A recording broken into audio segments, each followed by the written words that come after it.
Em 1911, o jovem explorador Hiram Bingham estava explorando as florestas montanhosas de Nuvem do Peru. Ele estava perseguindo um rumor que circulava há muitos anos. Um rumor de que uma cidade inteira perdida poderia estar em algum lugar nas altas montanhas dos Andes peruanos, em um vale conhecido como Urubamba. Bingham estava cético, mas ao ouvir uma dica de um guia local, decidiu subir até o topo da trilha de uma montanha precária e investigar. Mais tarde, ele escreveu sobre como sua jornada se desenrolou.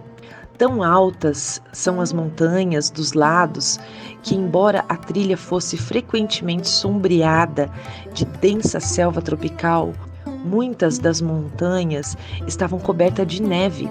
Parecia haver pouco em termos de ruínas.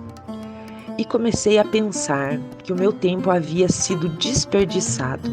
No entanto, a vista era magnífica. De todos os lados erguiam-se os picos magníficos do Canyon de Urubamba, enquanto 2.000 pés abaixo de nós as águas correntes do rio barulhento. Bingham subiu um pouco mais alto, abrindo caminho pela densa floresta e lutando contra os efeitos do mal da altitude, que frequentemente assolava os viajantes nos altos passes dos Andes. Logo, ele se deparou com algo que deveria ter feito seu coração disparar. E ele continua. Logo nos encontramos no meio de uma floresta tropical, sob a sombra das árvores, das quais podíamos distinguir um labirinto de paredes antigas, as ruínas de edifícios feitos de bloco de granito, alguns dos quais estavam lindamente encaixados no estilo mais refinado da arquitetura inca. Bingham ficou impressionado, mas quanto mais ele explorava, mais percebia que aquilo não era apenas uma dispersão de ruínas. Pouco mais adiante, encontraram um pequeno espaço aberto no qual havia 2 esplêndidos templos ou palácios. O caráter superior de alvenaria, a presença desses edifícios esplêndidos e o que parecia ser um número incomumente grande de habitações de pedras finamente construídas e levaram a acreditar que isso poderia ser a maior e mais importante ruína descoberta na América do Sul. Sua jornada se transformou em uma escalada frenética à medida que as ruínas desmoronadas davam lugar a ainda mais ruínas. E ficava claro que um grande assentamento de fato existia ali, sob a densa vegetação e mato. E ele continua. Por 1h20 tivemos uma escalada difícil. Boa parte do percurso avançamos de 4, às vezes segurando-nos pelos dedos. Aqui e ali, uma escada primitiva feita de tronco grosseiramente entalhado de uma árvore pequena estava colocada de forma a ajudar alguém a superar o que de outra forma poderia ter sido um princípio intransponível. O calor era excessivo. As ruínas que Bingham descobriu eram os restos de uma propriedade real dos reis de um povo conhecido como os Incas. Ela havia ficado completamente abandonada por quase 4 séculos no topo das montanhas rochosas do Vale de Urubamba. Hoje é um dos lugares arruinados mais reconhecíveis e distintivos do mundo, conhecido como Machu Picchu. Já havia sido um posto avançado de um império que se estendia por todo o continente da América do Sul e formava sua civilização mais extensa e sofisticada, um império que havia dominado um dos ambientes mais hostis da Terra. Enquanto Bingham explorava as ruínas cobertas de vegetação, nas semanas e meses seguintes, limpando a vegetação que rolava sobre essas antigas paredes, ele deve ter se perguntado como as pessoas dessa região construíram uma fortaleza tão poderosa nas nuvens. Como esta grande cidade permaneceu não descoberta por tantos séculos e sem sinal de guerra ou destruição em suas pedras. O que diabos aconteceu com o povo Inca na Floresta das Nuvens? Olá, meu nome é Ângela e você está vendo esse vídeo sobre uma civilização do passado que antecedeu a glória e depois desabou nas cinzas da história. Quero perguntar: o que elas têm em comum? O que levou à sua queda e como foi ser uma pessoa viva na época que testemunhou o fim do seu mundo? Neste vídeo vamos explorar a história do Império Inca, procurar saber como essa cultura única se desenvolveu em uma das paisagens montanhosas mais extremas que o nosso planeta pode oferecer, saber como eles construíram o maior império já surgido no hemisfério ocidental e contar a história de como sua sociedade chegou ao fim de maneira drástica e cataclísmica. As montanhas dos Andes são a maior cadeia de montanhas continentais do mundo. Elas se estendem por mais de 7.000 quilômetros através do continente sul-americano de norte a sul, uma distância que corresponde a cerca de 1/6 da circunferência da Terra.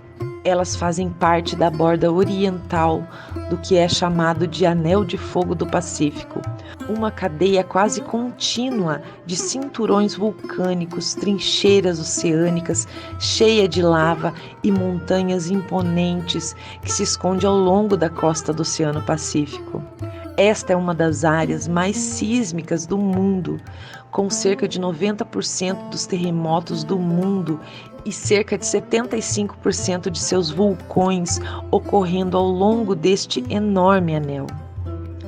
Desde a sua formação, há cerca de 10 a 6 milhões de anos, esses picos altos tiveram um efeito dramático na circulação da atmosfera da Terra e deram origem a algumas das paisagens mais extremas do mundo. A leste, eles funcionam como uma parede para as nuvens de chuva do continente, acumulando-as e resultando na vasta floresta tropical da Amazônia, lar de mais de 400 bilhões de árvores. Embora as montanhas dos Andes fiquem ao lado da costa do Pacífico e estejam a quase 3.000 quilômetros do Atlântico, mais de 90% da água que cai nessa montanha irá drenar para o Oceano Atlântico. Essas águas pluviais seguem o enorme curso de água do rio Amazonas e trazem uma superabundância de vida para esta vasta planície. Mas as terras no lado do Pacífico das montanhas não poderia ser mais diferente. Na verdade, o deserto que se formou ao lado oeste das montanhas é o lugar mais seco da Terra, conhecido como Atacama. O deserto do Atacama pode ser o deserto mais antigo da Terra e tem experimentado seu clima extremo há pelo menos os últimos 3 milhões de anos. Ele é tão seco porque os ventos que sopram ao longo da costa do Chile e do Peru são ventos frios vindo da Antártica, desprovidos de qualquer umidade pela condição sub-zero do polo. O Atacama é tão árido que, mesmo contendo várias montanhas com mais de 6.000 metros, muitas ainda estão completamente livres de geleiras. Algumas estações meteorológicas instaladas no deserto, nos tempos modernos, nunca detectaram chuva alguma. Essa extrema aridez, assim como sua paisagem quebrada e rochosa, significa que este deserto é frequentemente usado como local de filmagem para filmes e ficção científicas ambientados no planeta Marte. Na verdade, em 2003, uma equipe de cientistas até saiu para as partes mais secas do deserto do Atacama e repetiu os mesmos testes que os rovers Vikings de Marte haviam usado para tentar encontrar vida na superfície do planeta vermelho. Os testes retornaram negativos, não detectando nenhum sinal de vida. Mas em todo este deserto, cerca de 40 rios descem das montanhas. Esses rios do deserto formam oásis ricos e há pelo menos os últimos 10.000 anos os humanos têm feito sua casa aqui. Esta foi uma das últimas paradas na jornada da humanidade de mais de 30.000 quilômetros desde o deserto da Etiópia. Muitas plantas comuns foram domesticadas e cultivadas nestes vales, que recebem virtualmente nenhuma chuva. Alimentos como abacate, amendoim, feijões, abóboras, pimentões, batata doces e uma variedade de frutas, incluindo abacaxis e goiabas. É nestes férteis vales fluviais que as primeiras civilizações dessa região começaram. Na concepção incas, o universo foi criado por um deus chamado Viracocha. Ele também criou a humanidade e moldou os seres humanos em pedra, como um hino inca sobrevivente relata. Ó Criador, raiz de tudo, Viracocha, fim de tudo, Senhor em vestes brilhantes, que infunde vida e estabelece todas as coisas em ordem, dizendo que haja homem, que haja mulher, moldador, criador, a todas as coisas você deu vida. Proteja-os, mantenha-os vivendo próspera e felizmente, em segurança e paz. Na verdade, os incas foram apenas os últimos em uma longa série de civilizações humanas que surgiram e caíram na região dos Andes. A bacia costeira do deserto do Atacama é considerada um dos poucos berços da civilização do mundo, juntamente com outros como o México, o Vale do Indo, a bacia dos rios Yangtze e Amarelo na China, e o vale dos rios Tigre e Eufrates na Mesopotâmia.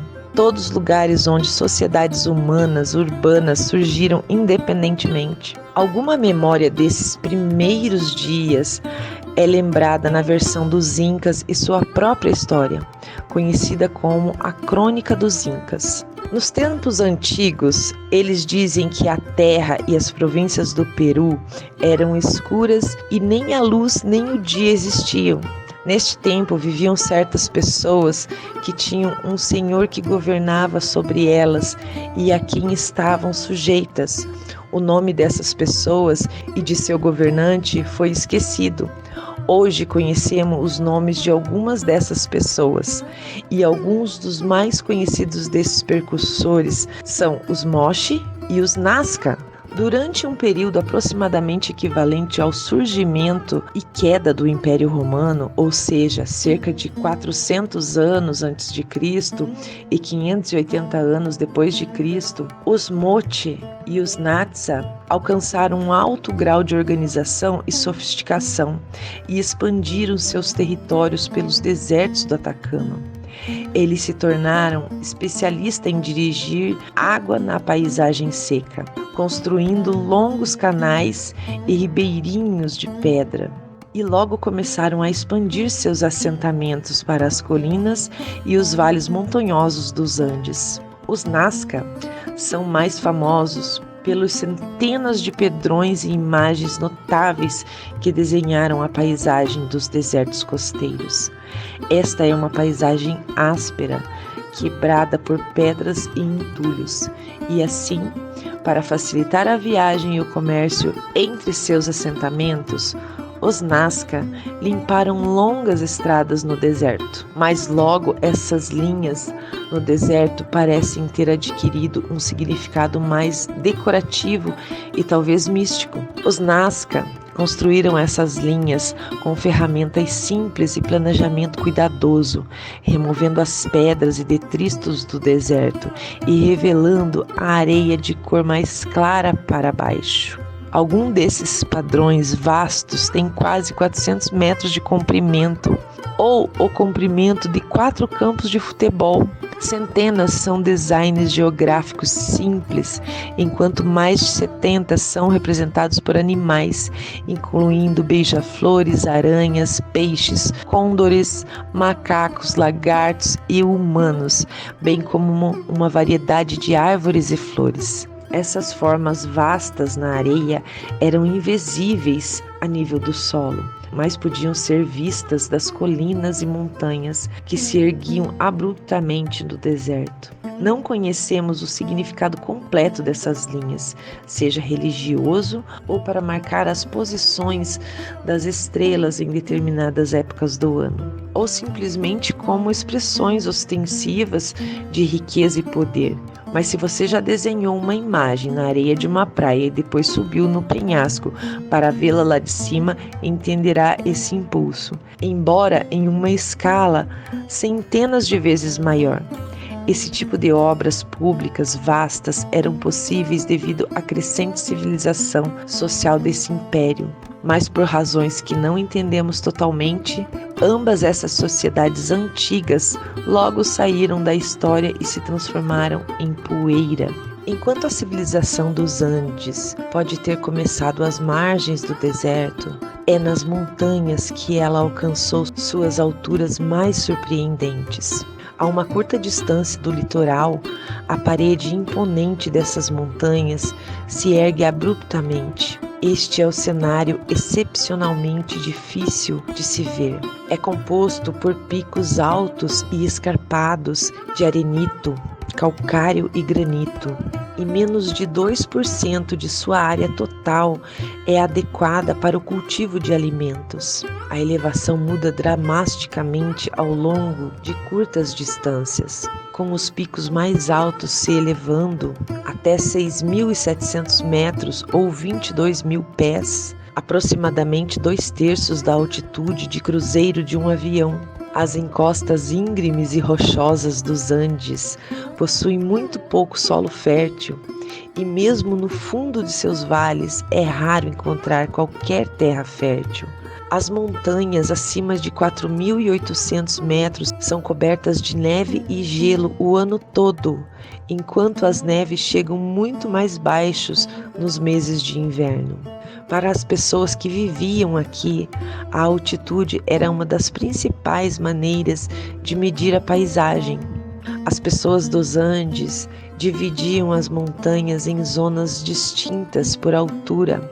Havia a zona Quechua, entre cerca de 2.000 a 3.000 metros acima do nível do mar, que continha vales quentes livres da geada, muitos deles adequados para o cultivo de milho e outros cultivos de baixio. Acima disso estava a zona Suni, em cerca de 3.000 a 4.000 metros. Nestas encostas íngremes, as batatas eram o principal cultivo.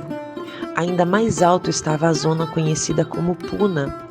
A agricultura era impossível aqui, mas havia vastas pastagens frias, onde rebanhos de alpacas e lhamas podiam ser pastados em grande número, cruciais para a sua lã e carne. Também criadas para a carne estavam as cobaias, que eram baratas de criar e manter.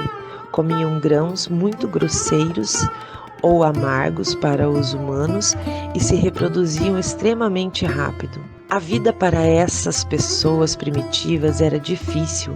A mortalidade infantil era tão alta nos Andes que as crianças incas não recebiam um nome até o 3º aniversário e até então eram simplesmente chamados pelo nome adequado de Uauá. Esta paisagem áspera não era lugar para individualismo. Não havia cavalos ou bois na América que pudessem ajudar seu povo a carregar cargas pesadas ou puxar arados. Então os campos tinham que ser arados pelas mãos humanas. Um grupo de agricultores trabalhava muito mais rápido do que um sozinho, e os vales secos e frios precisavam de canais de irrigação, escavados em pedras e rochas. Enormes trabalhos que exigiam grandes equipes de trabalho. Assim, para sobreviver neste ambiente difícil, as pessoas precisavam se unir. Esta economia recíproca formou a base dos impérios altamente controlados e centralizados que se seguiram e seria a marca registrada da sociedade andina ao longo de sua história. Esses primeiros assentamentos nos vales eram conectados por uma precária rede de caminhos e estradas que traçavam linhas estreitas através das montanhas. As íngremes e estreitas gargantas de rios de rápido fluxo e só podiam ser atravessadas em certos pontos onde era possível construir pontes. Isso significa que muitas vezes havia apenas uma estrada entre uma cidade e outra, uma teia frágil que lentamente transformava a paisagem das montanhas em uma rede transitável. Ao longo dessas estradas, as pessoas dos Andes viajavam com caravanas de ilhamas. Esses animais camelídeos são incrivelmente fortes para o seu tamanho e são capazes de carregar cargas de até 40 quilos, através de alguns dos terrenos mais difíceis do mundo. Como animal de carga, eles também são essencialmente autossuficientes. Como podiam comer qualquer uma das gramíneas grosseiras que cresciam ao longo da estrada de montanhas, os viajantes não precisavam trazer comida para os seus animais, economizando espaço precioso para a carga. Ao longo desta rota comercial complexa e sofisticada, folhas de coca, tabaco e penas brilhantes passavam a oeste da selva, enquanto milho, conchas marinhas e peixe seco passavam a leste da costa. Este sistema via conchas marinhas decorando as roupas de pessoas que viviam a milhares de quilômetros do mar, e penas tropicais brilhantes enfeitando os cabelos de pessoas que nunca tinham posto os olhos na selva. Uma das grandes cidades dessas regiões era chamada Tiwanaku. Ela surgiu no que hoje é o oeste da Bolívia, perto das vastas margens do Corpo d'Água, conhecido como Lago Titicacá. Este é o maior lago da América do Sul e é um dos mais altos do mundo, hoje dividindo as fronteiras da Bolívia e Peru. Este lago é tão vasto que muitas vezes é impossível ver o outro lado. E assim, a paisagem acidentada dos Andes forma um lugar completamente único, onde os estreitos vales e picos pontiagudos de repente dão lugar a céus azuis abertos. A superfície plácida do lago refletindo-o como um espelho e um horizonte desaparecendo na distância. Durante toda a história das pessoas dos Andes, este lago teria um lugar especial em sua imaginação e formaria um ponto central de sua mitologia. A cidade de Tiwanaku abrigava vastas estruturas piramidais e impressionantes portais esculpidos em blocos maciços de pedra, pesando até 66 toneladas. Era lar de até 20.000 pessoas e formava uma das primeiras capitais dos Andes. Na história de criação inca, podemos ver a dívida cultural que deviam a Tiwanaku.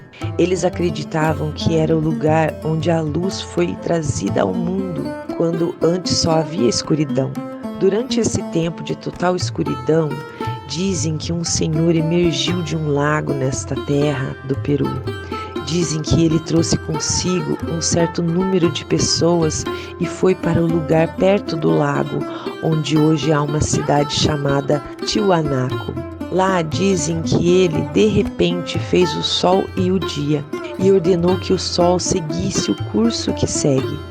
Então dizem que ele fez as estrelas e a lua.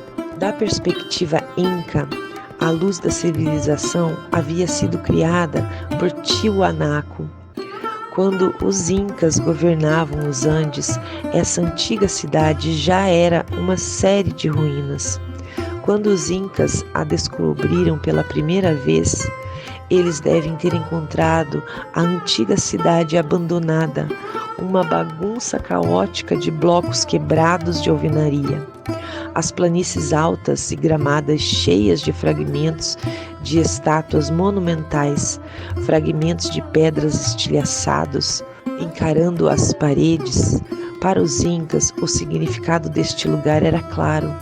Este devia ter sido o local de trabalho onde o Deus Criador, Viracocha, trabalhou para criar o mundo.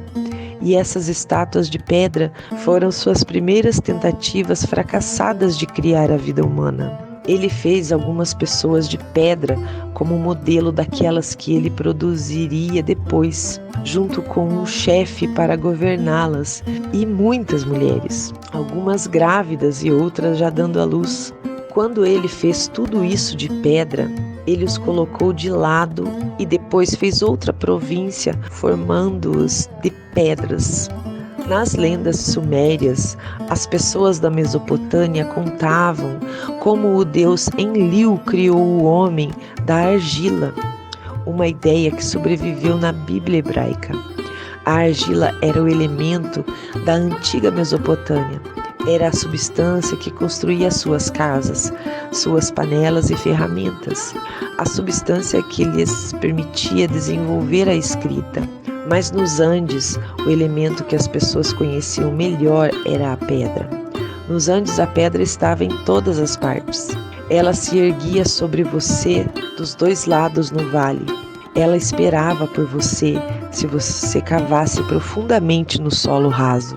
Era o que você tinha que cortar para construir canais, para construir suas casas e templos. Até mesmo caía e se espatifava pelas encostas das montanhas quando terremotos sacudiam o chão sob seus pés. Então talvez não seja coincidência que os incas acreditavam terem sido esculpidos de pedras. É nessa cidade, Tiwanaku, que a arte da escultura em pedra atingiu suas alturas mais antigas.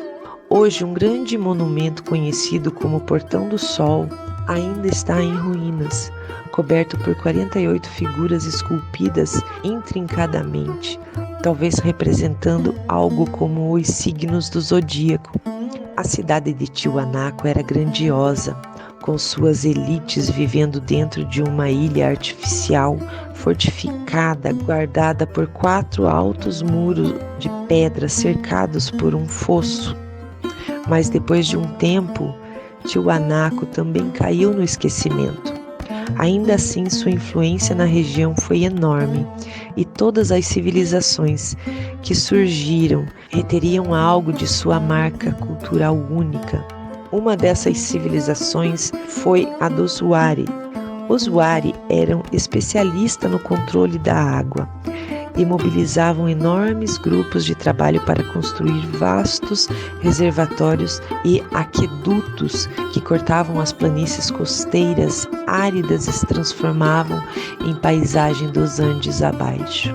Os Wari domaram o deserto, construindo aquedutos de até 40 quilômetros de comprimento para desviar as escassas águas em direção às suas cidades. Mas eles nunca foram construtores ornamentais ou vistosos como o povo de Tiwanaku. Suas construções eram rudimentares, feitas de pedra de campo, não esculpidas e unidas com argila como argamassa. Mas ainda gostavam de construir grande. As paredes de suas cidades às vezes tinham 2 a 3 metros de espessura e até 12 metros de altura. Os incas construíram sobre os alicerces lançados pelos Wari, às vezes literalmente.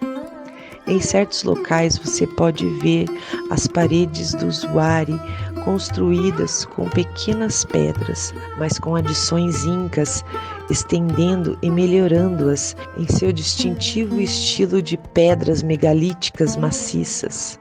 Por razões que não entendemos completamente, os Wari logo embarcaram em uma rápida série de expansões que viram seu poder se espalhar pelos Andes. Alguns especulam que eles podem ter adotado uma nova religião expansionista que os levou a conquistar seus vizinhos. Outros especularam que mudanças climáticas podem ter reduzido a habitabilidade de seu território desértico tradicional, o que significa que a expansão pode ter sido uma questão de sobrevivência. De qualquer forma, Eles foram incrivelmente bem-sucedidos. Em meados do século VI e meados do século VII, enquanto a Europa continuava a sofrer com o colapso do Império Romano no Ocidente, os Huares se expandiram pelas hostis montanhas dos Andes e trouxeram pessoa após pessoa sob sua bandeira. Onde quer que os Huari fossem, eles construíam terraços. Cada terraço era uma notável proeza de engenharia e exibia um conhecimento íntimo do solo e das plantas que nele cresciam.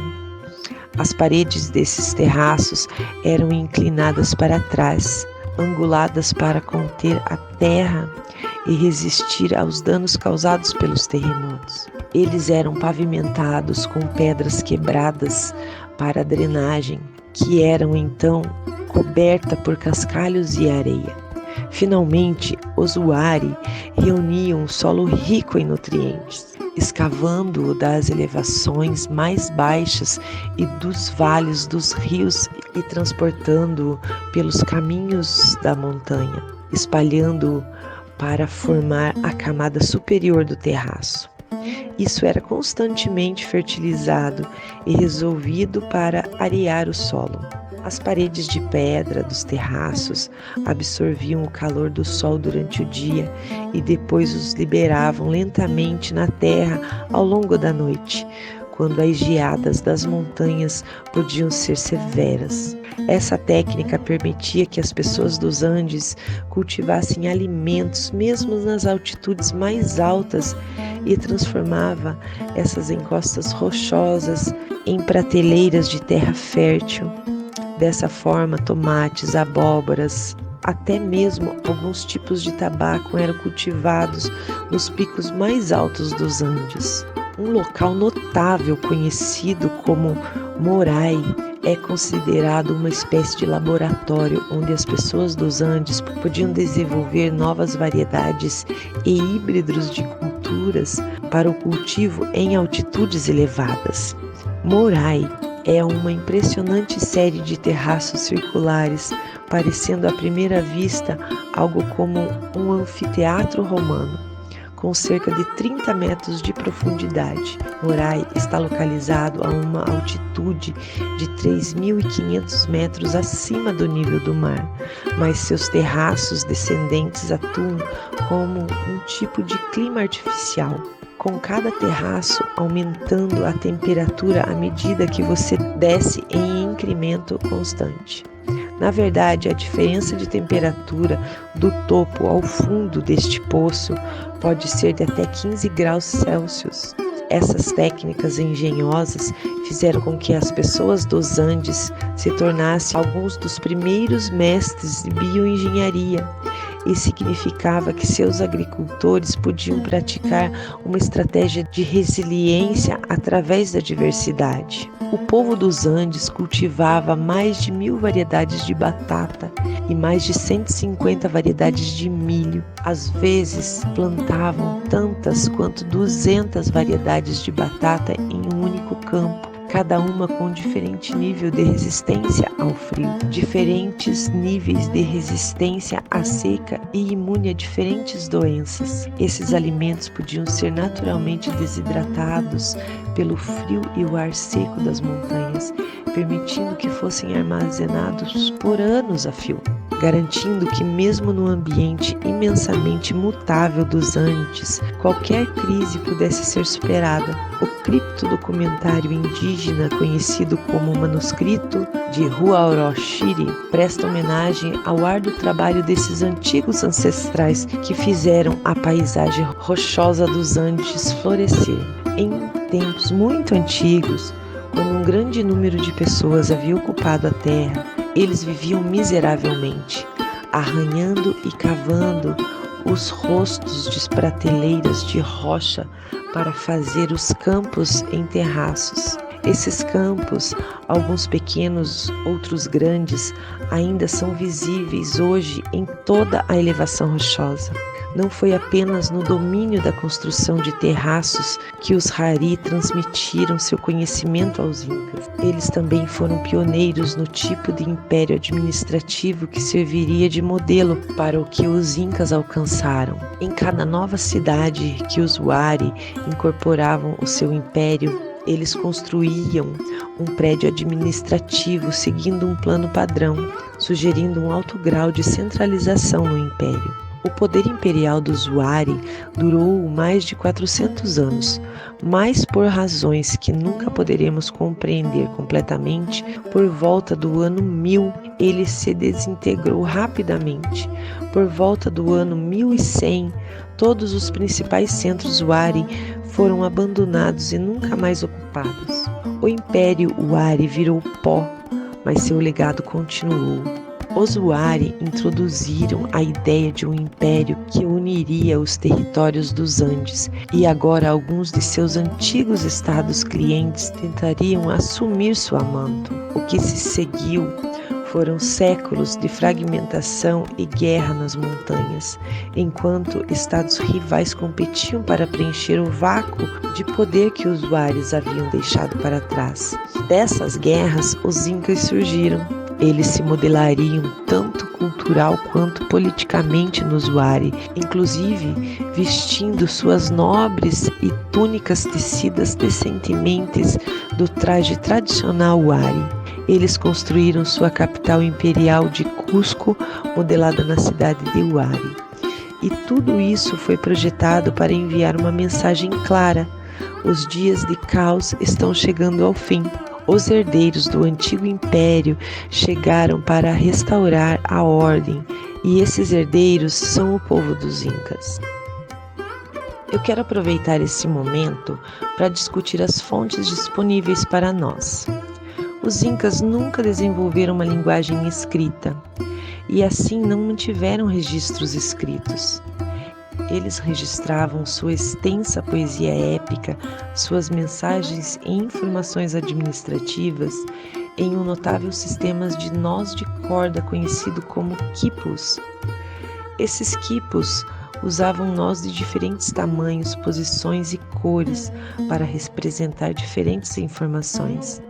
E esses podiam ser decifrados por pessoas iniciadas à sua arte, que eram conhecidas como Quipucamayocs.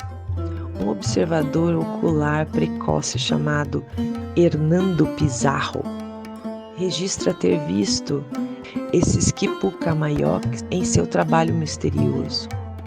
Eles contavam por meio de certos nós em cordas e assim registravam o que cada chefe havia trazido. Quando eles tinham que nos trazer carga de combustível, milho, chiva ou carne, eles tiravam nós ou faziam nós em uma outra parte para que aqueles que tinham o encargo dos depósitos mantivessem um registro exato. Esses quipus nunca foram decifrados nos tempos modernos e não está claro o quanto de informação eles realmente codificavam.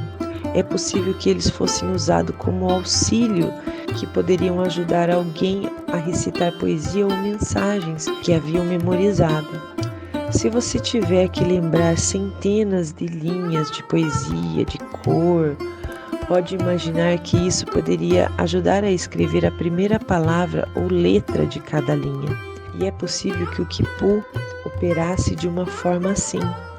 Mas isso significa que o quipu não é muito útil, a menos que a pessoa que o criou esteja lá para decifrá-lo. E nos anos desde o declínio da sociedade inca, o conhecimento de como ler o quipu foi perdido. Isso significa que os documentos mais antigos que temos para aprender foram feitos por europeus, que foram escritos durante a invasão das terras dos incas. Essas fontes geralmente se enquadram em 3 categorias. São relatos de testemunhas oculares na forma crônicas e memórias espanholas, relatados escritos após a conquista por espanhóis e outros europeus e, por fim, relatos de autores nativos nas décadas seguintes à conquista, que foram treinados para escrever em escolas espanholas. A Igreja Católica também manteve registros volumosos sobre a cultura inca, crenças e práticas religiosas. De certa forma irônica, esses relatos foram projetados para facilitar a irradiação dessas práticas, mas hoje formam alguns dos documentos mais úteis para entender as vidas e as crenças dessas antigas pessoas. Havia apenas 6 relatos conhecidos de testemunhas oculares dos incas na época do contato espanhol. 4 deles foram escritos imediatamente após a conquista. Eles são vívidos e detalhados, mas é claro, são coloridos pelas visões do mundo de seus autores e pelo papel que desempenharam na destruição da sociedade inca. 2 relatos adicionais de testemunhas oculares foram escritos muitas décadas após a conquista e geralmente são considerados menos confiáveis. Há também uma grande confusão de fontes secundárias escritas por pessoas que não testemunharam os eventos da conquista e simplesmente entrevistaram outros, e muitas dessas são consideradas altamente não confiáveis, mas algumas se destacam. Uma delas é do espanhol Juan de Betanzos. Ele foi um dos poucos espanhóis que se tornou influente na língua inca, do Quinchua, e se casou com uma princesa inca, que espantosamente também havia sido casada anteriormente com ambos os grandes protagonistas deste drama, o último rei inca, Atahualpa, e o conquistador espanhol Pizarro. O conhecimento de Betanzos da língua inca, suas entrevistas com sua esposa e sua compreensão excepcional da cultura dos Andes resultaram em um livro chamado Narrativa dos Incas, que relata a história inca conforme contada por seu povo. Outro relato crucial é a de Pedro Cieza de León, um judeu espanhol que se converteu ao cristianismo para ser autorizado a viajar para o Novo Mundo e se tornar um conquistador. Ele escreveu uma série de documentos notáveis, conhecidos como as Crônicas dos Incas, nos quais ele documenta tudo o que pôde aprender sobre como o povo inca pensava em sua própria história. Mas ele não esconde a natureza fragmentada e não confiável de algumas coisas que ouviu, conforme escreve em um de seus capítulos. Esses índios não têm letras e só podem preservar sua história pela memória de eventos transmitidos de geração em geração e por suas canções de quipus. Digo isso porque suas narrativas variam em muitos detalhes, alguns dizendo uma coisa e outros dando uma versão diferente. As contas indígenas muitas vezes são complicadas e difíceis de se interpretar.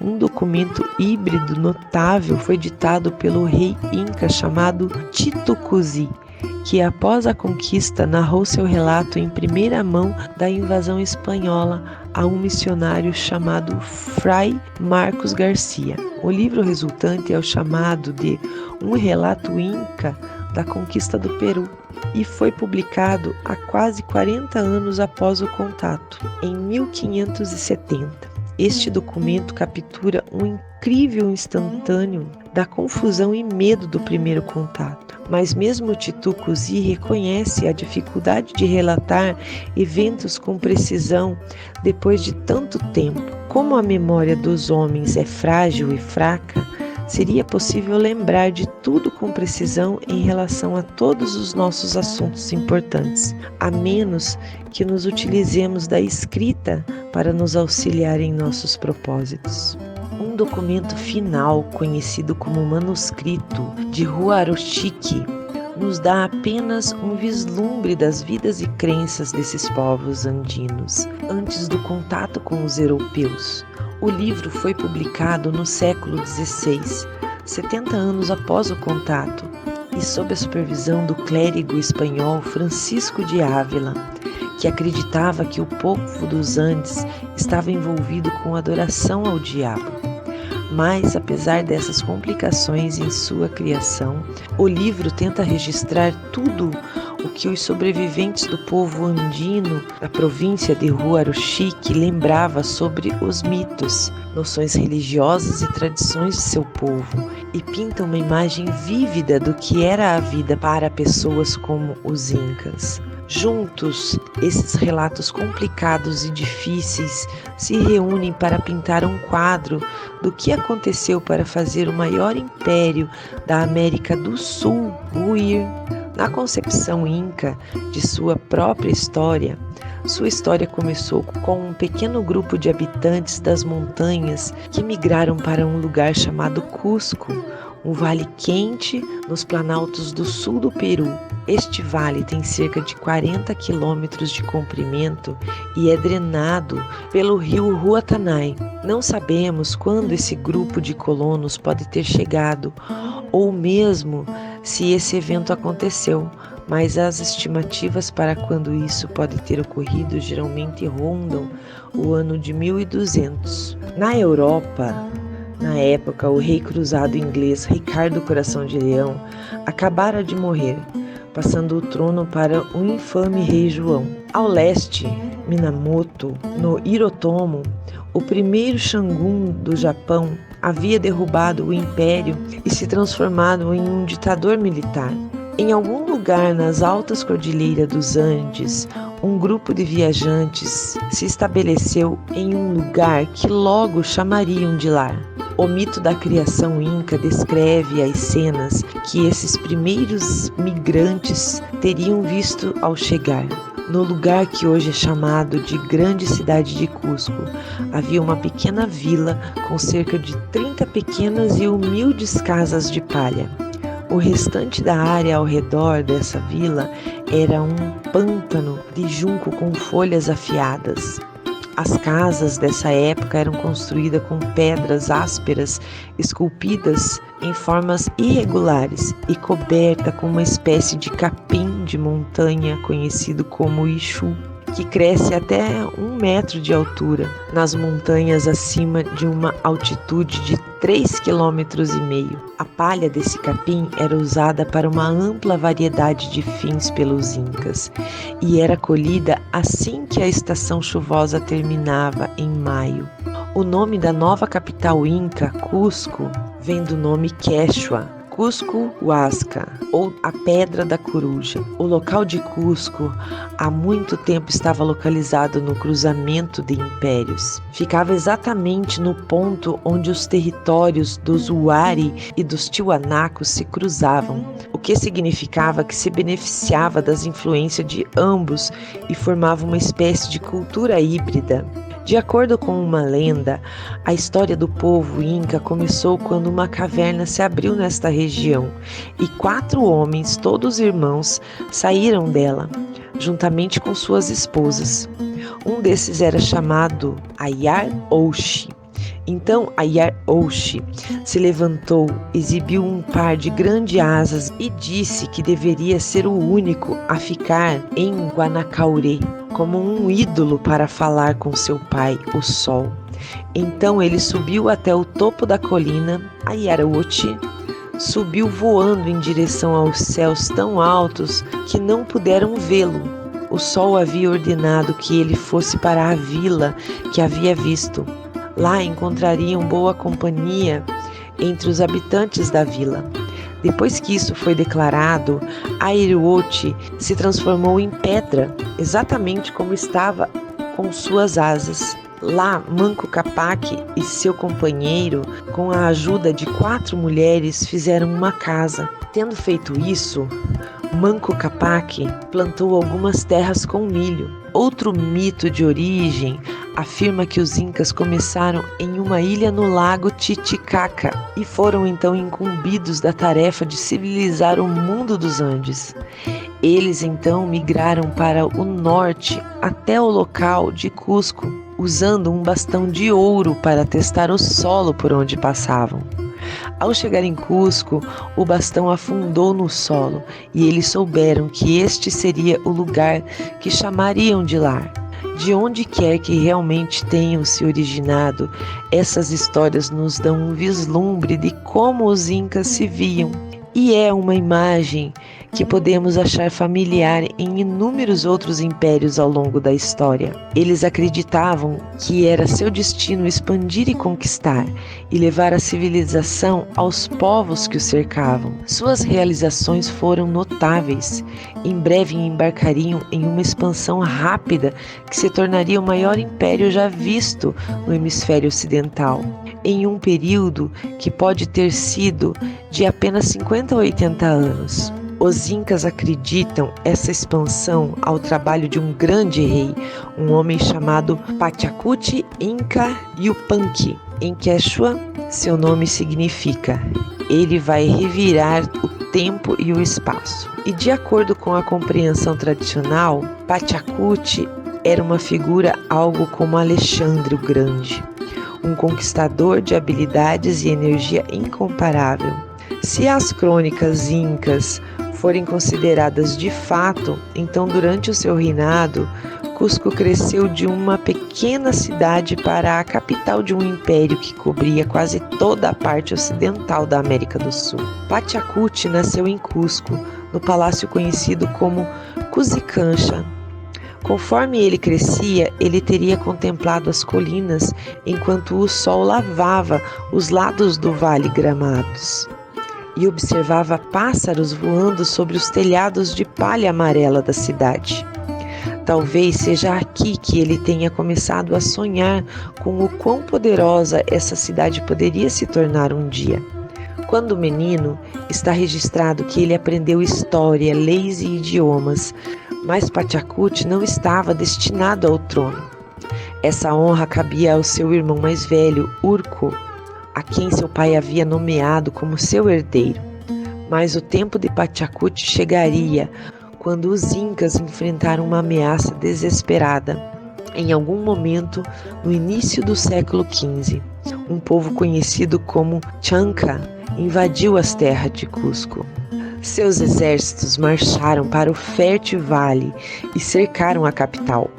O pai de Pachacuti, o rei, e seu irmão, o príncipe herdeiro, fugiram, acreditando que a cidade estava perdida, mas Pachacuti ficou para trás. O exército inca deve ter estado à beira da deserção, mas segundo a história, Pachacuti se levantou nos muros e inspirou os soldados incas a segui-lo. Quando os Chanca atacaram os muros da cidade, ele os liderou em uma amarga defesa e, contra toda a probabilidade, conseguiu repelir os invasores. Disse que Pachacuti lutou com tanta ferocidade que até as pedras das montanhas se ergueram para lutar contra os invasores Chanca. Lendo nas entrelinhas, acredito que seja possível que o exército Chanca tenha sido pego em um dos frequentes terremotos e deslizamentos de terra que assolavam esta região, o que pode ter contribuído para o fracasso de sua invasão. Seja qual for a causa, a história de Pachacuti foi tão celebrada que seu pai teve pouca escolha senão nomeá-lo seu sucessor por volta do ano de 1438. Desde o momento em que se tornou rei, Pachacuti embarcou em uma série de grandes projetos de construção, reconstruindo Cusco após a guerra com os Chanca e transformando-a em uma cidade que seria a inveja de toda a região. Ele liderou seu inspirado exército inca em uma série impressionante de vitórias que ampliaram ainda mais seu território. Parte do sucesso de Pachacuti parece ter sido que onde quer que conquistasse, também construía. Ele construiu vastos canais de irrigação e terraços cultivados em cada território que expandiu. E durante o seu reinado, o sistema de estradas dos incas se expandiu dramaticamente até se estender por mais de 5.000 quilômetros do Equador ao Chile, permitindo que seu exército se deslocasse rapidamente para onde fosse necessário. Cieza de León descreveu esse ambicioso trabalho de construção em suas crônicas dos Incas, O Império do Peru é tão vasto que os incas ordenaram a construção de uma estrada. Elas foram construídas de meia légua em meia légua, pequenas casas bem cobertas com madeira e palha, alinhando as estradas em intervalos regulares. A ordem era que em cada casa deveriam haver 2 índios com provisões, estacionados ali pelas aldeias vizinhas. Dessa forma, os senhores eram mantidos informados de tudo o que acontecia de todas as partes do império, e eles organizavam tudo o que era necessário para a ordenação do governo. Marcos quilométricos eram colocados em cerca de 7 quilômetros ao longo dessas estradas, marcando a distância para a próxima cidade para viajantes cansados. O imperador Pachacuti também era um poeta, com muitos poemas tradicionais incas atribuídos a ele. Entre eles estão o hino do deus Viracocha, pedindo bênção para o seu povo. Senhor Viracocha, que diz: que haja dia, que haja noite, que diz: que haja amanhecer, que clareia, que faça o sol, seu filho, mover-se feliz e abençoado todos os dias, para o homem que você fez tenha luz. Mas Pachacuti também era capaz de táticas extremamente implacáveis. À medida que o Império Inca se expandia, povos que se recusavam repetidamente a se curvar ao seu domínio eram recolocados à força, arrastados de suas casas por soldados incas e enviados a regiões distantes do Império como colonos. Mas a expansão do Império Inca nem sempre foi violenta. Pachacuti contava com uma intrincada rede de inteligência de espiões e informantes que se infiltravam nos estados vizinhos e traziam relatórios sobre o seu poder e riqueza. Ele então enviava mensagens aos governantes desses reinos e lhes enviava presentes luxuosos, como tecidos de alta qualidade e folhas de coca, como lembra Cieza de León. Eles sempre arranjavam as coisas no início de suas negociações, para que as coisas fossem ordenadas de forma agradável e não ásperas. Eles marchavam de Cusco com seu exército e materiais de guerra até estarem perto da região que pretendiam conquistar. Então, eles coletavam informações muito completas sobre o poder inimigo. O Inca enviava mensageiros especiais ao inimigo para dizer que desejava tê-los como aliados e parentes, para que com corações alegres e mentes dispostas eles devessem sair para recebê-lo em sua província e lhe dar obediência como nas outras províncias, e que eles poderiam fazer isso por vontade própria. Ele enviava presentes aos chefes nativos.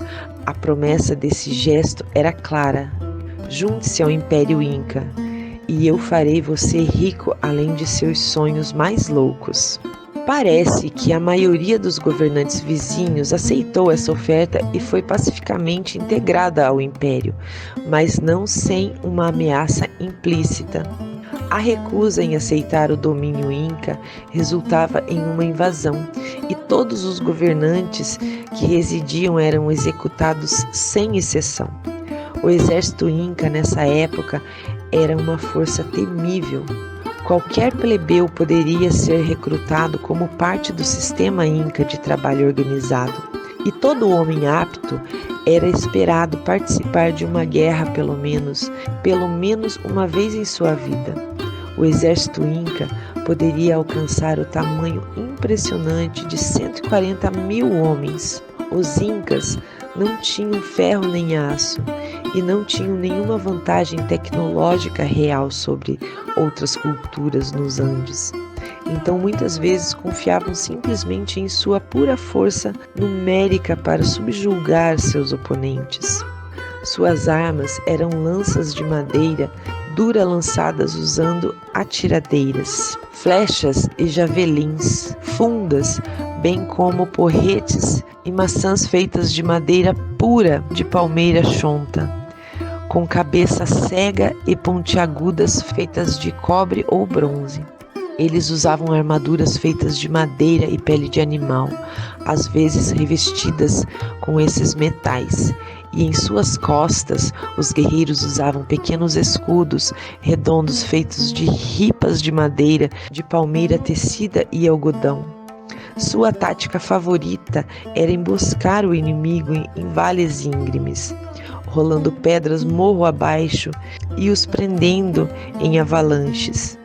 Eles marchavam para a batalha ao som de tambores, ao soprar as trombetas feitas de madeira, conchas ou chifres. O exército deve ter sido uma visão tremenda quando todos se reuniam e marchavam para a guerra. E não é difícil entender por que muitos reinos optavam por receber o pagamento dos incas em vez de enfrentá-los em batalha. A rede logística que apoiava o exército não era menos impressionante. Os soldados incas marchavam ao longo das estradas imaculadamente mantidas pelas montanhas, sobre pontes através dos desfiladeiros imponentes. Ao longo das estradas, eles eram abrigados em abrigos tipo barracas chamados tambos e eram alimentados a partir dos depósitos bem abastecidos chamados colcas. Devido a esse talento para a organização, o exército inca conseguia se mover mais rápido e reunir uma força maior do que qualquer um de seus rivais. Uma vez que os incas assumissem o controle de uma cidade, seja pacificamente ou pela força, eles sempre construíram um de seus grandes depósitos fortificados ou culcas logo fora dela. Esses depósitos seriam preenchidos com alimentos, batata e milho desidratado, feijões, carnes secas e outros alimentos duráveis, além de roupas, cobertores, chales e até mesmo sandálias, que seriam distribuídos para a população. A capacidade desse sistema de armazenamento era impressionante. Em apenas uma região conhecida como Bacia de Mantaro, havia quase 3.000 desses depósitos, com uma capacidade de 170 mil metros cúbicos, cerca de 70 piscinas olímpicas. Esses depósitos Kulka sempre eram colocados em posições ostentivas, no topo de colinas ou ao lado de penhasco, para que todos no vale abaixo pudessem vê-lo. A mensagem que eles foram projetados para transmitir era clara: você agora faz parte do Império Inca. O Império vai cuidar de você. Todos os seus problemas acabaram. Com parte de sua política de extensão, os incas praticavam uma atitude incrivelmente inclusiva em relação à religião. Contudo, mais, a crença religiosa nessa região era incrivelmente diversa. Os manuscritos de Huaroshiri registram alguma variação extrema de cidade para cidade, no mito de apenas uma deusa chamada Xalpinanca e como ela se relaciona com os outros deuses e figuras místicas. Em cada vila e até mesmo região por região, as pessoas dão versões diferentes e nomes diferentes também. Pessoas de Mama dizem uma coisa e as de Checa dizem outra. Alguns chamam Xalpinanca de irmã de Paricaca. Outros dizem que ela era filha de Tantananca. Outros ainda dizem que ela era filha do Sol. Então é impossível decidir. Neste clima de extrema diversidade religiosa, os incas viram benefícios em absorver os deuses dos outros e em seu panteão. Os territórios que conquistaram, as religiões e os cultos locais foram permitidos a continuar e, sempre que possível, foram realmente incorporados ao mito existente dos incas. Quando conquistaram o povo da província de Huaroquiri, por exemplo, felizmente adotaram seu deus chamado Pachacamac. Ele se tornou um deus dos incas também, embora, é claro, o deus criador Viracocha tenha mantido sua posição principal. No manuscrito de Huaroquiri, o povo desta província até atribuiu as muitas vitórias dos Incas à ajuda de seus deuses e seu filho Macaiusa. Quando Tupac Inca Yupanqui era rei, diziam que ele primeiro conquistou todas as províncias, depois descansou felizmente por muitos anos, mas então rebeliões inimigas surgiram de algumas províncias. Essas pessoas não queriam ser o povo dos Incas.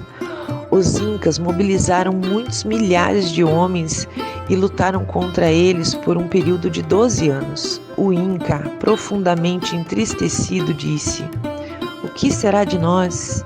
Ele ficou muito desanimado. Um dia ele pensou consigo mesmo: "Por que sirvo a todos esses deuses com meu ouro e minha prata? Chega, eu os chamarei para me ajudar contra meus inimigos." Macaiusa chegou e sentou-se no final da reunião. O rei Inca continua a implorar aos deuses que o ajudem a reprimir essas rebeliões.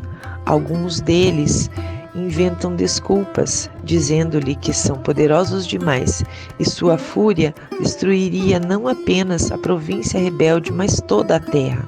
Mas logo o deus Huaroquiri Macaiusa fala: "Inca, sol do meio-dia, eu irei lá, eu irei e os subjugarei para você imediatamente, de uma vez por todas."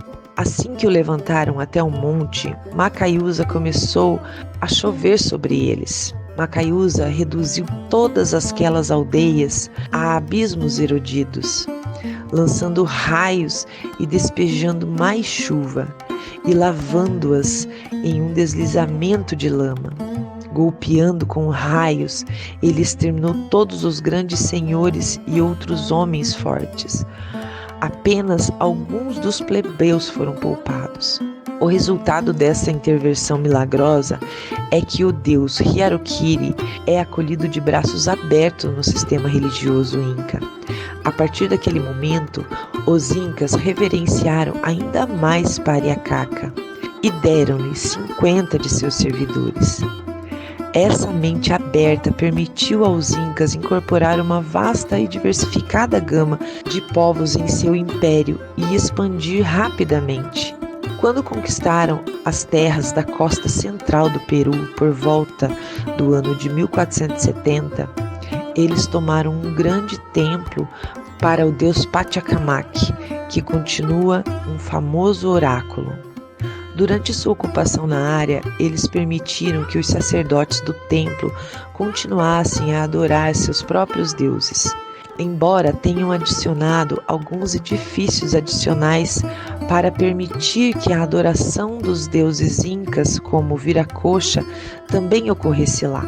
Claro, um dos postos avançados mais notáveis que o imperador Pachacuti construiu é aquele que abriu este episódio.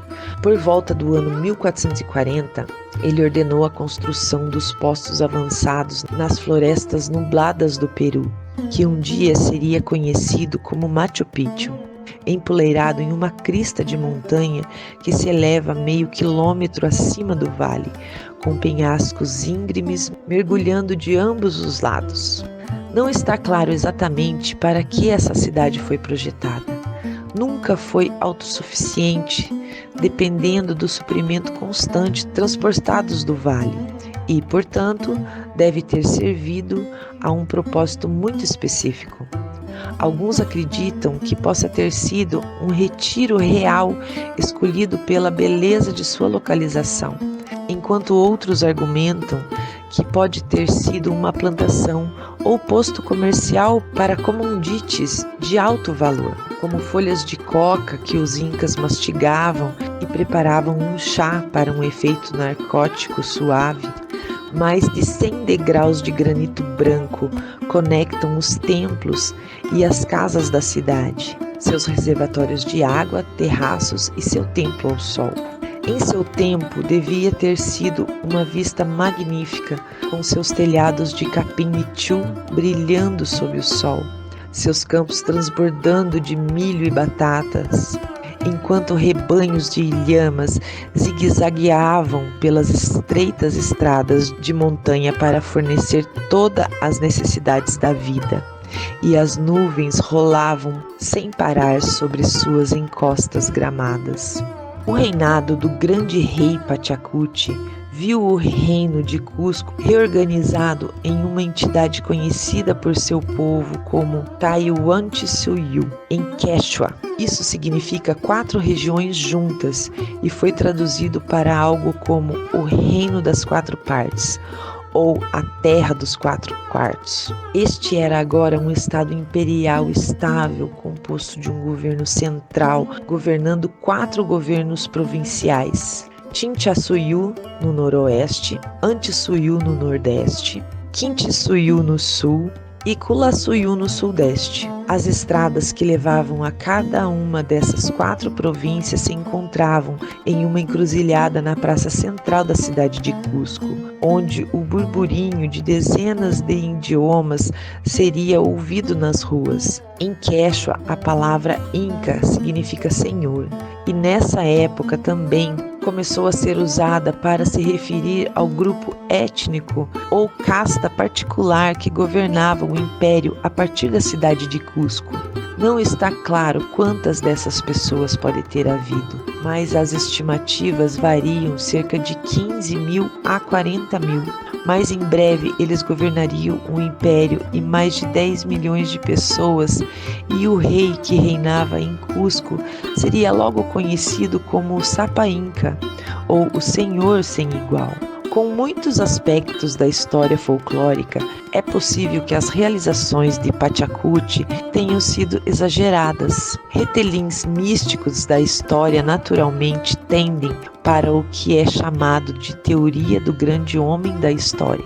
Simplificando, apenas faz uma melhor história imaginar que um herói é responsável pela construção de um império. É possível que a expansão inca deva realmente ser creditada ao reinado de vários reis e com vários desenvolvimentos econômicos e sociais menos glamurosos. Mas seja verdade ou não, o nome Pachacuti seria para sempre inscrito na memória dos povos dos Andes.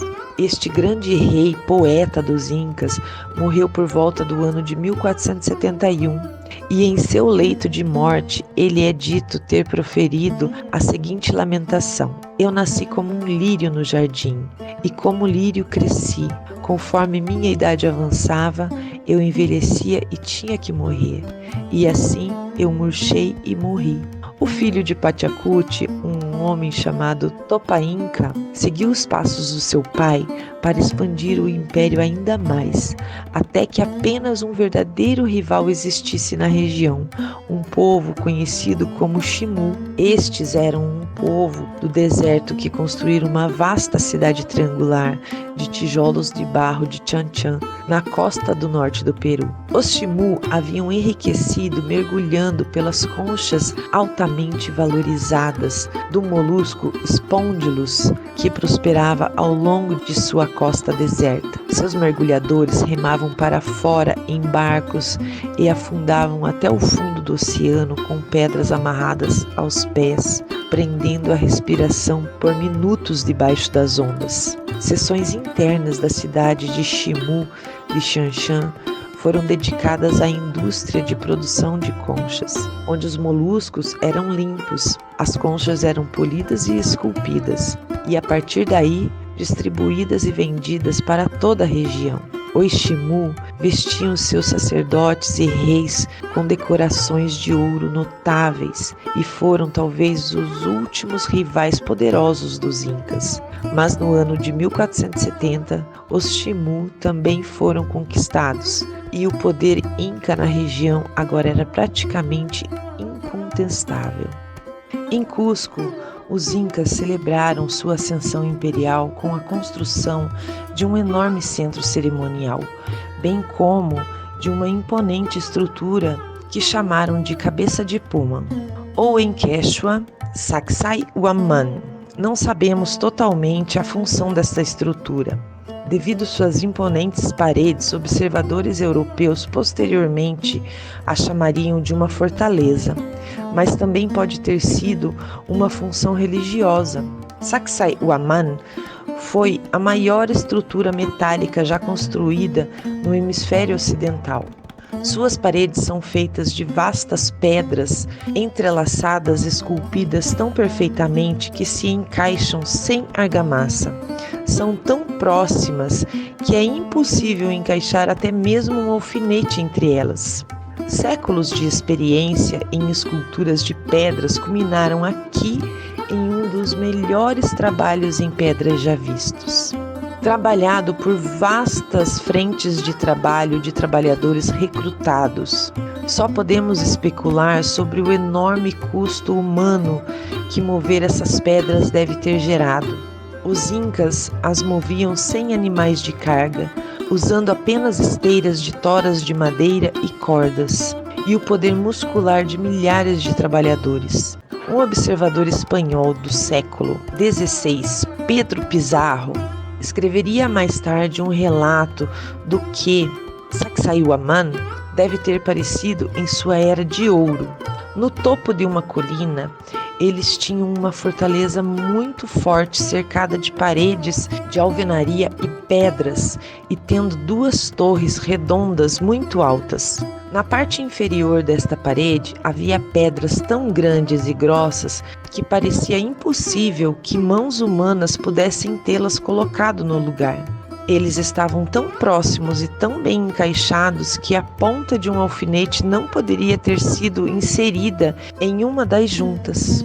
Toda a fortaleza foi construída em terraços e espaços planos.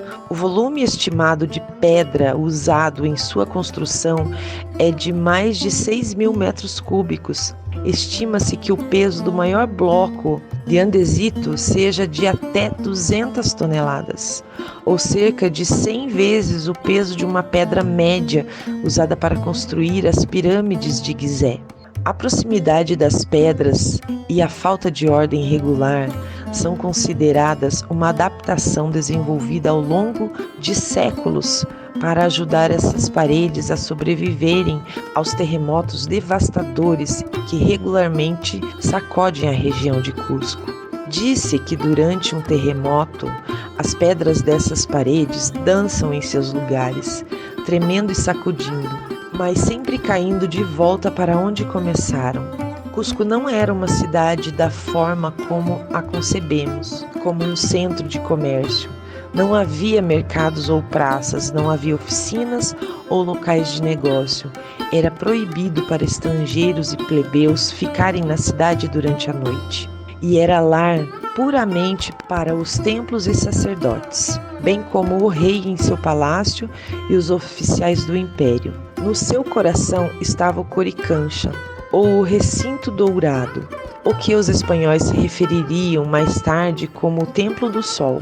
Este era o coração espiritual e cerimonial do império, e durante os rituais mais importantes, os restos mumificados dos imperadores mortos seriam trazidos para a praça principal, onde multidões de milhares viriam vê-los.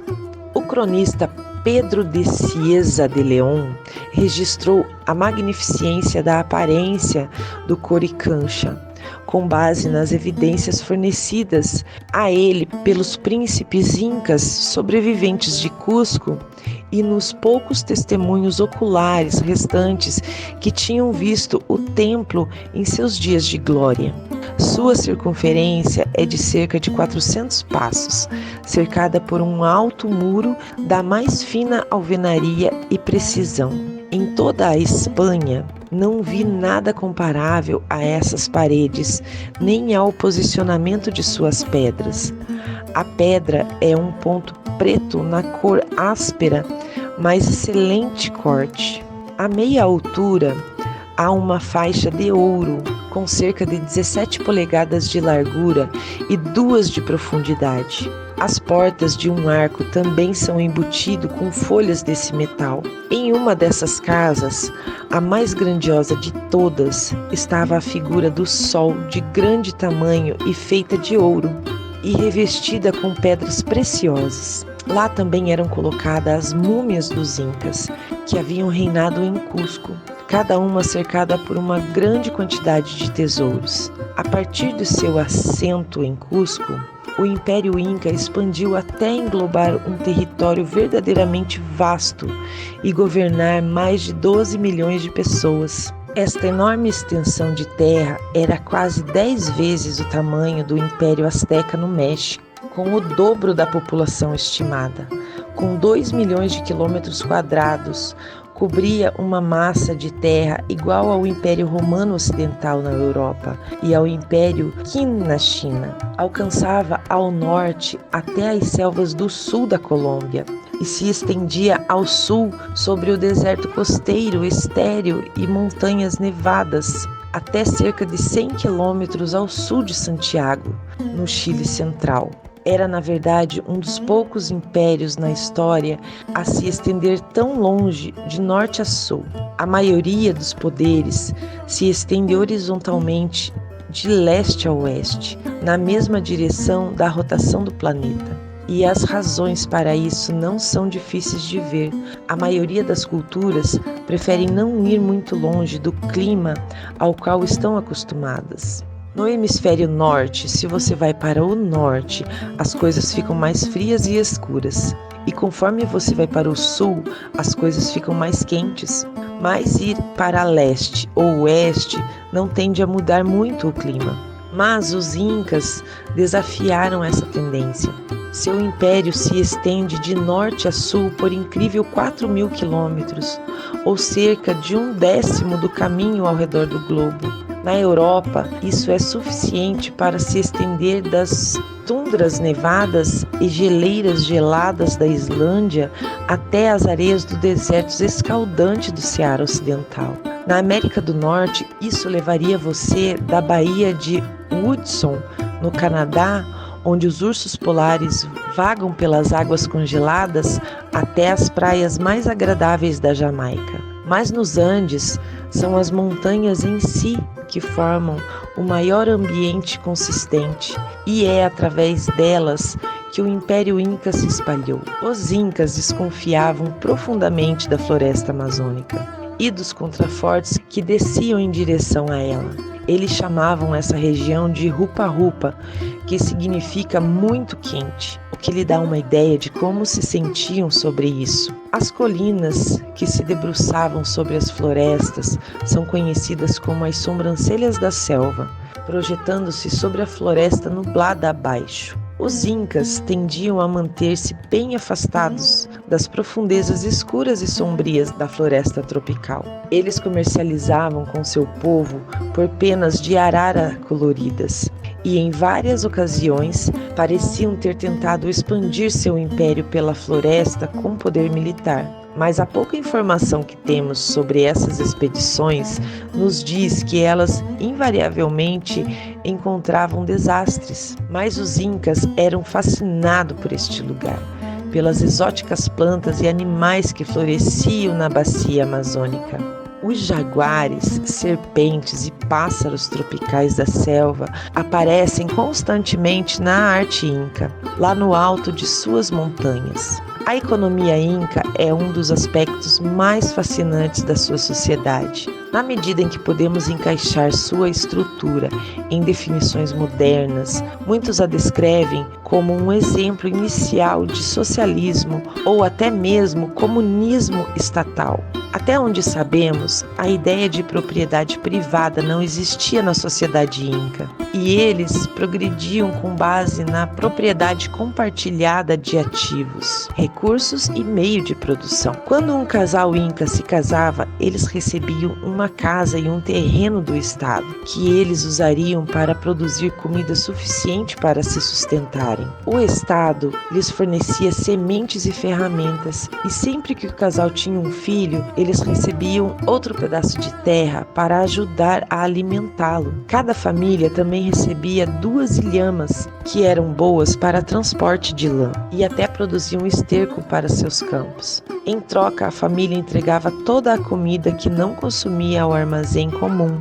Em vez de impostos, eles contribuíam diretamente com o trabalho, concordando em realizar um serviço conhecido como mita, sempre que convocados. Isso envolveria trabalhar em um projeto de construção parte do ano ou trabalhar em uma oficina especializada fazendo tecidos ou cerâmica, por exemplo. Se fossem bons corredores, seu serviço poderia ser trabalhar como mensageiro nas estradas, ou se fossem fortes e aptos, lutar no exército. Enquanto realizavam esse trabalho, toda a comida e acomodação eram fornecidas pelo Estado. Os nobres incas estavam isentos desses impostos de trabalho, bem como qualquer oficial responsável por mais de 100 pessoas. Além de alimentos e águas, o tecido era talvez o recurso mais importante nos Andes. Era crucial para a vestimenta, é claro, mas também era necessário para fazer recipientes para armazenar e transportar alimentos. A maior parte dessa manufatura têxtil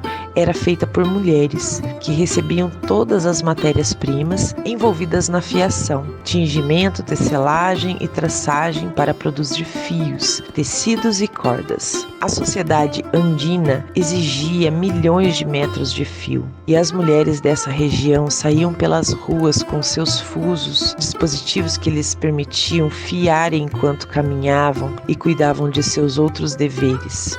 A hierarquia dessa sociedade era rigidamente aplicada e os camponeses tinham pouca independência ou poder.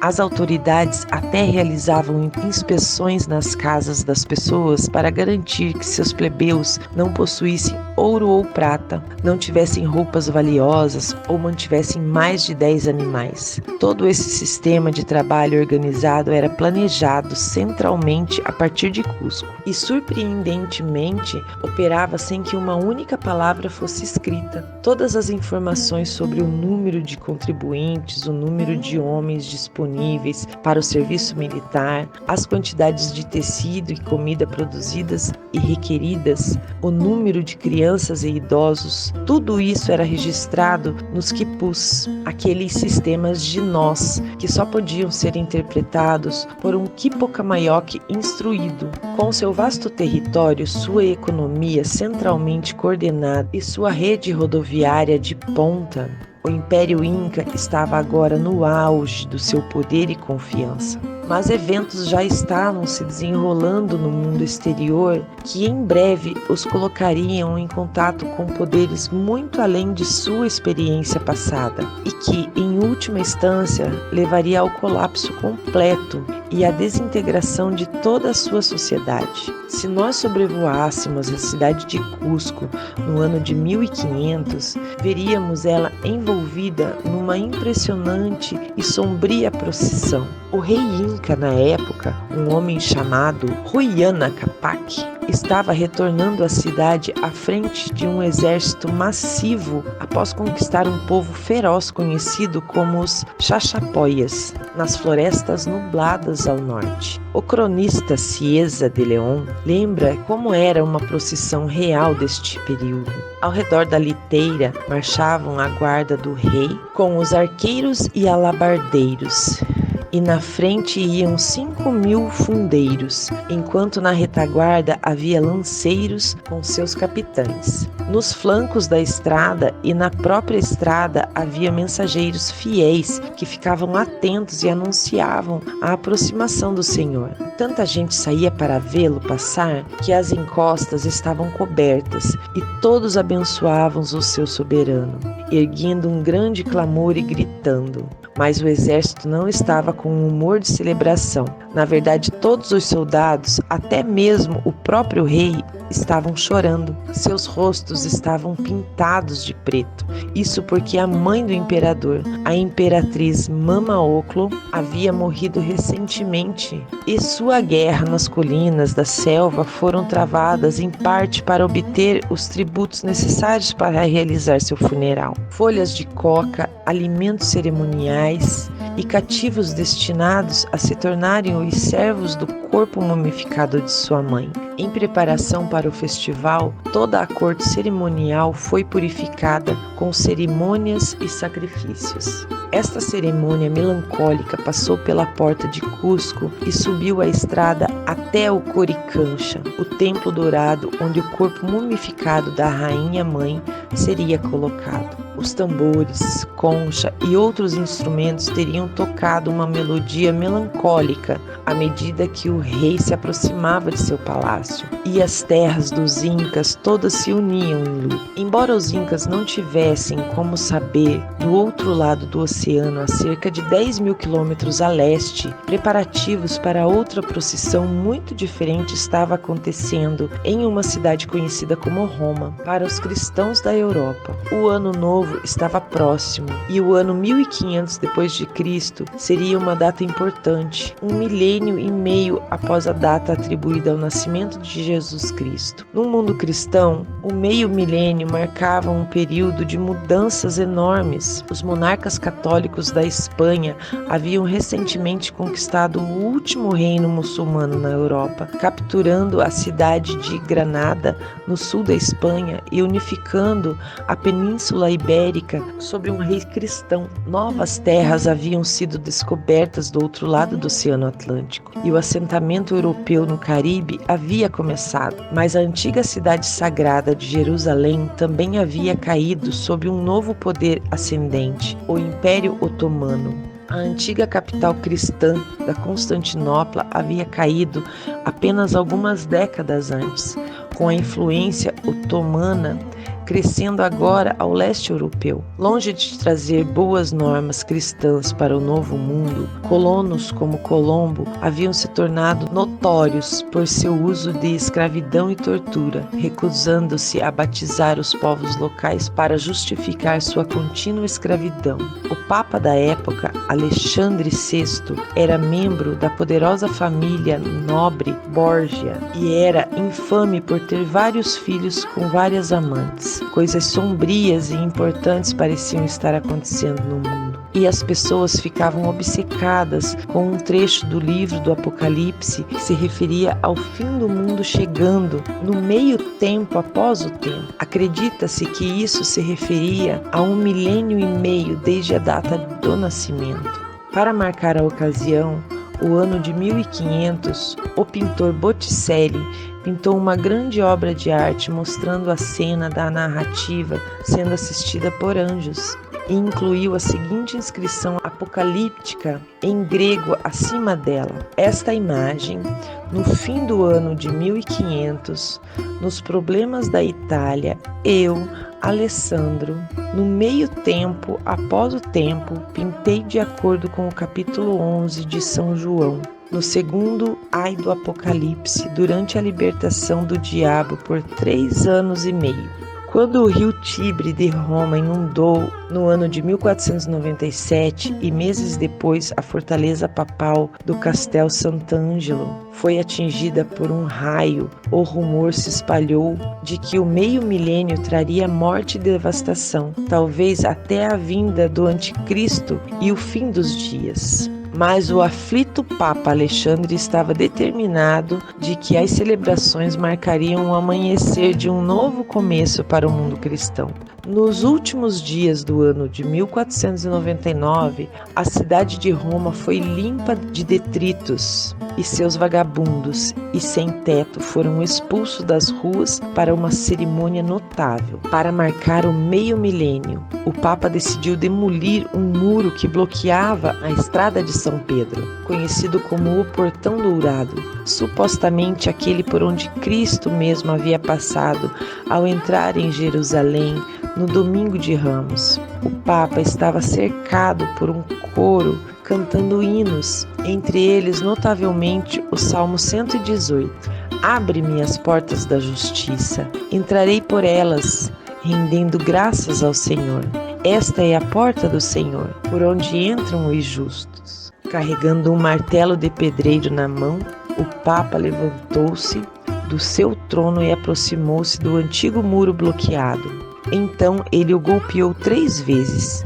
Uma equipe de pedreiros se juntou para concluir o trabalho e todos eles abriram caminho pela antiga porta em meio ao que deve ter sido uma explosão de poeira e entulho, abrindo passagem para o novo meio-milênio.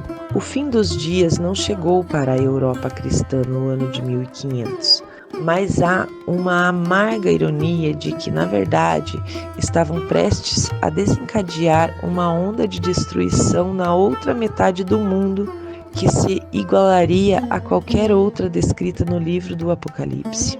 Para o Império Inca, o relógio agora estava marcando, e a procissão fúnebre que passava pelas ruas de Cusco, os soldados com o rosto pintado de preto, o toque de conchas e todos presentes chorando, tudo isso poderia muito bem ter sido um luto pela sociedade inteira que governava sobre as montanhas dos Andes. O imperador Inca na época do meio-milênio era um homem chamado Huayna Capac, cujo nome significa o jovem poderoso. Ele chegou ao poder aos 25 anos no ano de 1493, apenas um ano após Cristóvão Colombo colocar os pés no Caribe. O imperador Huayna Capac era um conquistador por natureza. Durante seu longo reinado, o exército inca estava constantemente em movimento e o imperador expandiu-se ainda mais para o que é hoje o Chile e a Argentina. Ele logo ficou determinado em subjugar o território tropical ao norte, o que é hoje o Equador e a Colômbia. Essas guerras na selva eram amargas e difíceis, um atoleiro que deve ter minado a energia e a força do império. O terreno aqui era difícil, coberto por densas florestas e pântanos de mangue, e os soldados incas não estavam acostumados ao clima. Mas Huayna Capac se recusou a ceder.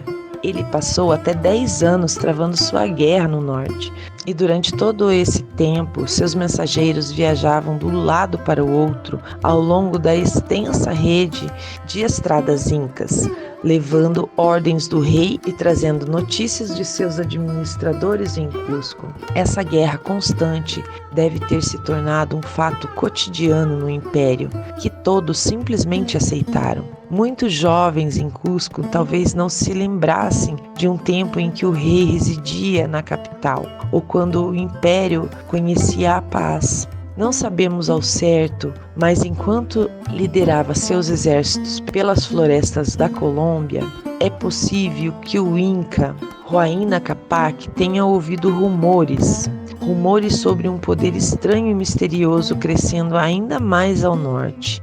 Estranhos que haviam chegado de barco e que traziam uma onda de destruição em seu rastro. Vilarejos inteiros estavam sendo dizimados, abatidos por alguma força misteriosa. Talvez Huayna Capac tenha inicialmente ignorado esses rumores, até que um dia começou a desenvolver uma febre como os incas nunca tinham encontrado antes.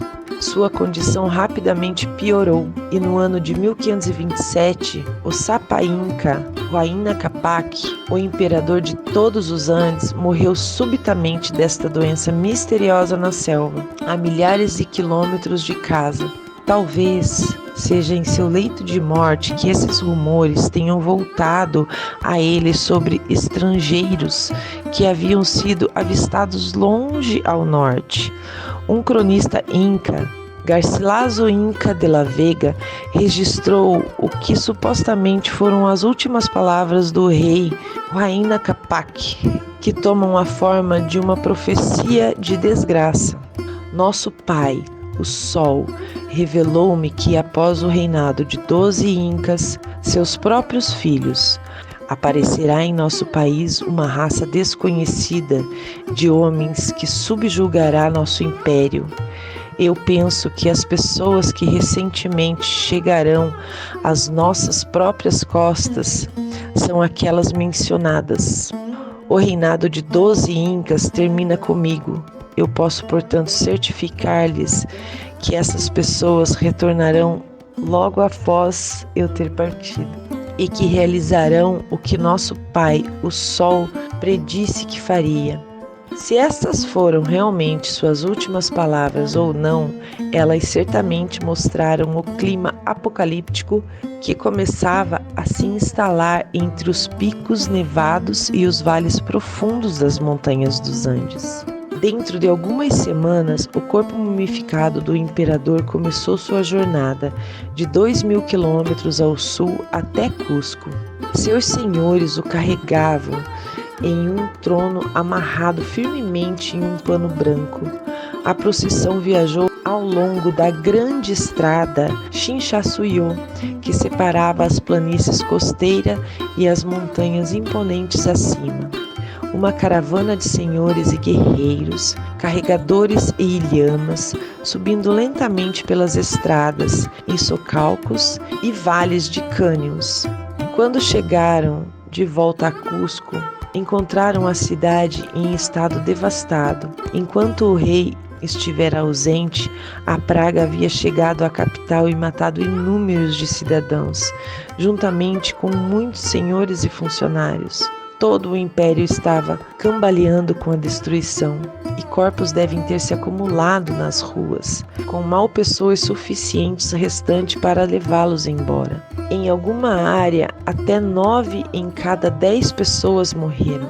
Em um momento de lucidez durante sua febre, o imperador Huayna Capac escolhera seu filho, Ninankuyuzi, para ascender ao trono como o próximo Sapa Inca, mas esse seria uma escolha desafortunada. Ninankuyuzi era um bebê e morreu apenas dias após seu pai, possivelmente da mesma doença. O império estava sem um governante e agora múltiplos pretendentes ao trono estavam reunindo seus exércitos. Dentro de um ano, o reino Inca seria dilacerado por uma guerra civil que resultaria na morte de dezenas de milhares de seu povo e no saque de muitas de suas cidades. Enquanto doenças como aquela derrubavam seu imperador, estavam apenas começando sua disseminação por toda a cidade e povoados das montanhas. Antes mesmo de os Incas terem posto os olhos em um único europeu, o contato entre os dois mundos desencadeou o caos. De volta à capital tradicional de Cusco, um dos filhos de Huayna Capac, chamado Huáscar, declarou-se governante legítimo, mas a região rebelde ao norte de Quito, outro de seus filhos estavam no comando de um exército considerável. O nome deste homem era Atahualpa, e é em suas mãos que o Império Inca finalmente se desmoronaria em cinzas e chamas. Em seu trabalho, Relato Verdadeiro da Conquista do Peru, o testemunho de Francisco Lopes de Xeres oferece a seguinte descrição do príncipe Inca Atahualpa. Atahualpa era um homem de cerca de 30 anos de idade, de boa aparência e disposição. Um tanto robusto, seu rosto imponente, bonito e feroz, seus olhos vermelhos. Atahualpa era um comandante de campo feroz e tenaz, que liderava as tropas acostumadas à batalha que havia estado lutando na guerra na selva do norte. Ignorando a reivindicação ao trono de seu irmão mais velho, Huáscar, ele declarou-se o governante legítimo da região norte de Quito. O Império Inca agora estava efetivamente dividido em dois, e um impasse tenso surgiu que duraria 5 anos. Huáscar, governando a antiga cidade de Cusco, era por qualquer medida o rei mais legítimo e legal dos Incas. Ele tinha 4 ou 5 anos a mais que seu meio-irmão Atahualpa, mas embora fosse um bravo comandante, tinha um temperamento ameno e gentil. Mas Atahualpa tinha um temperamento muito diferente, como lembra o historiador Prescott. Guerreiro ambicioso e audacioso, ele estava constantemente envolvido em empreendimentos para a ampliação de seu próprio território. Seu espírito inquieto causava algum alarme na corte de Cusco. Em pouco tempo, a terra estava mais uma vez mergulhada na guerra. Disse que Atahualpa foi capturado logo no início e colocado em uma gaiola de madeira, mas conseguiu escapar e voltar para seus exércitos. Seus soldados eram experientes em batalhas e também eram impetuosos e brutais em suas táticas. Quando Atahualpa capturou a cidade de Tumebamba, é registrado que ele colocou seus habitantes à espada e incendiou todas as suas casas e templos até o chão. Sua campanha de destruição continuou para o sul, como Cieza Eleon recorda. Muitos indígenas contam sobre como, para acalmar a ira do rei, enviaram um grande grupo de crianças carregando buquês verdes em suas mãos e folhas de palmeira para pedir sua graça e amizade e para deixar de lado quaisquer injúrias passadas. Com tantos pedidos, imploraram a ele e com tanta humildade que seria suficiente para amolecer até coração de pedra, mas fizeram pouco efeito sobre o cruel Atahualpa, porque dizem que ele ordenou a seus capitães e pessoas para matar todos aqueles que haviam vindo, o que foi feito, poupando apenas algumas crianças e as mulheres sagradas do templo. Algumas dessas fontes espanholas certamente têm incentivo para exagerar a brutalidade de Atahualpa, considerando o papel que desempenharia mais tarde em sua queda.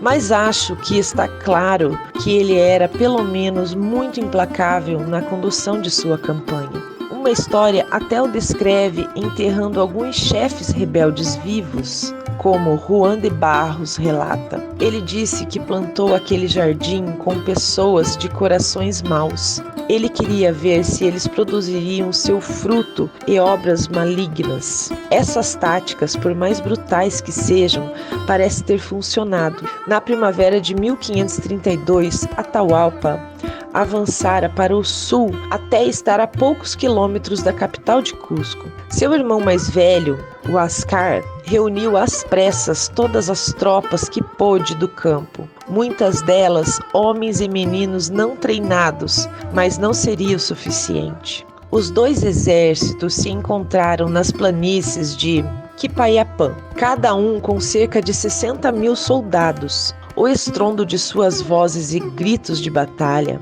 o choque de escudos de madeira e o retumbar de tambores, o ruído de maçãs de bronze, lanças e flechas. Quando os dois exércitos se encontraram, as tropas experientes de Atahualpa prevaleceram e o Huáscar foi derrotado. Ele foi capturado e colocado em uma gaiola, assim como Atahualpa havia sido. Atahualpa também parece ter purgado membros da corte real que talvez tivesse reivindicações mais fortes ao trono do que ele, como Francisco Xeres recorda. Para garantir a obediência do país, ele tentou se livrar de todos os pretendentes ao trono. Ele não poupou nem mesmo os príncipes ilegítimos, porque talvez um ou outro deles gostaria de seguir o seu exemplo maligno.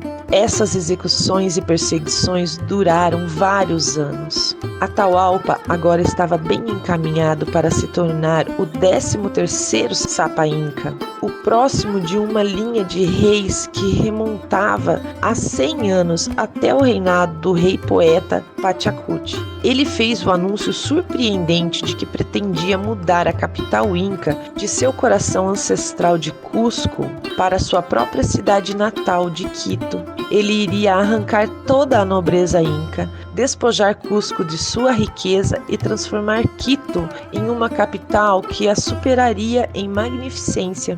Atahualpa deve ter estado em alta. Sua terra pode ter ficado em ruínas, seu povo pode ter sido devastado pela doença e guerra, mas o mundo inteiro agora parecia se curvar diante dele. Ele não podia saber que o evento no mundo exterior já havia ultrapassado e tornado sua vitória sobre o seu irmão quase irrelevante. Uma sombra agora se estendia sobre todas as terras da América do Sul. Em breve, ela cresceria para cobrir os Andes. Em apenas questões de dias, eles encontrariam outro poder que os superaria em sofisticação e tecnologia, e que chegaria com apenas um objetivo em mente: derrubar o Império dos Incas e conquistar essa terra para si mesmos. Os Incas ainda não sabiam, mas esse poder já havia desembarcado em seu continente e em breve eles o enfrentariam cara a cara. E aqui termina a parte 1 dessa história maravilhosa dos Incas. Até o próximo vídeo.